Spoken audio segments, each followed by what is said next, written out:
दक्ष news, सामान्यांच्या हक्कासाठी नेहमी दक्ष.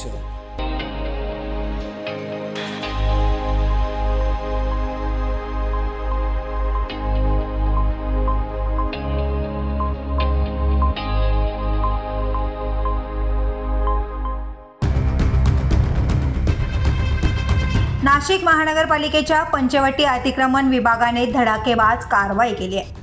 मखमलाबाद ते राऊ हॉटेल चौक परिसरात अतिक्रमण हटाव मोहीम राबवण्यात आली. रस्त्यावर अडथळा ठरणारे हातगाडे, चिकन स्टॉल, भाजीपाला व फळ विक्रेत्यांचे स्टॉल हटवून जेसीबीच्या सहाय्याने अतिक्रमण जमीनदोस्त करण्यात आले. अतिरिक्त आयुक्त स्मिता झगडे आणि उपायुक्त सुवर्णा देखणे यांच्या आदेशानुसार विभागीय अधिकारी मदन हरिश्चंद्र यांच्या मार्गदर्शनाखाली ही कारवाई करण्यात आली. रस्त्यावर सतत होणाऱ्या वाहतूक कोंडीमुळे ही मोहीम हाती घेण्यात आली असून अतिक्रमण निरीक्षक प्रवीण मोरे, अतिक्रमण अधिकारी मिलिंद जाधव, राष्ट्रीय फेरीवाला झोन अधिकारी राजेश सोनवणे, उमेश खैरे, निलेश काळे, राजू सोळंके, दत्ता आहेर, जिभाऊ गरुड यांच्यासह संपूर्ण टीमने ही अतिक्रमण मोहीम यशस्वीपणे राबवली आहे. गणेश खराड, दक्ष न्यूज, नाशिक.